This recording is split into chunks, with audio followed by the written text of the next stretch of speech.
ওইদিকে যান, আপনি আপনি এই জায়গায় দাঁড়ান।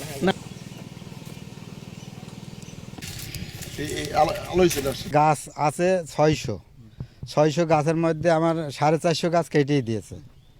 আর কলা গাছ ও 50-60টা আমার উপরে দিয়েছে। কাঁচকলা গাছ ছিল মাথায় থেকে কেটে দিয়েছে।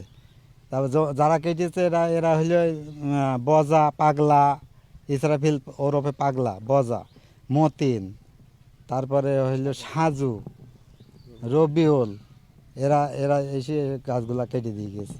আমার এই 41 শতক জমি পেঁপে চাষ করতে প্রায় 45-50 হাজার টাকা আমার খরচ হয়েছে। পেঁপে গাছে ভরপুর জালি এসেছে, পেঁপে এখন গাছে বোঝায়। এই সময় আমার যে পেঁপের গাছগুলা সব কেটে দিয়ে গিয়েছে এই ভূমিদস্যুরা।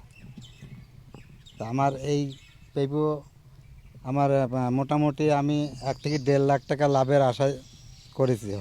হয়তো পেঁপের প্রচুর দাম, 40 টাকা 35 টাকা কেজি, এখন 35-40-50 টাকা কেজিও হয়ে যাবে।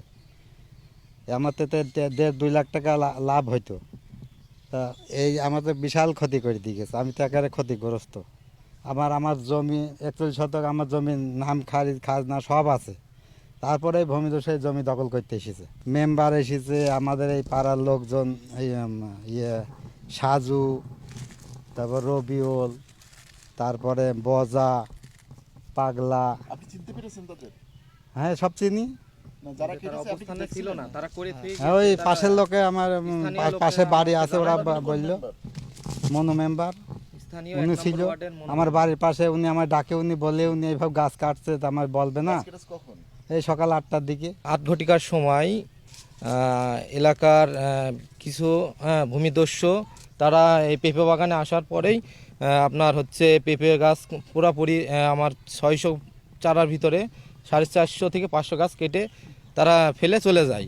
স্থানীয়রা তারা জানায় যে তোমাদের অমুক বাগানে এই পেঁপে গাছের চারা কেটে দিয়ে গেছে। আমরা তখন ঘটনাস্থলে শুনে আমরা ওই মুহূর্তে আসার পরে আমরা দেখি এই অবস্থাতে আমাদের পেঁপে অনেক ক্ষতিগ্রস্ত হয়েছি। তো এইভাবে করে যদি ভূমিদস্যুরা এইভাবে চলে, তাহলে আবার আমরা কিভাবে থাকবো বলেন? আমরা চাষও করবো কি করে? আমরা এটাকে সুষ্ঠু বিচার চাই। আর এসপি অফিসে আমরা এটা অবগত করছি।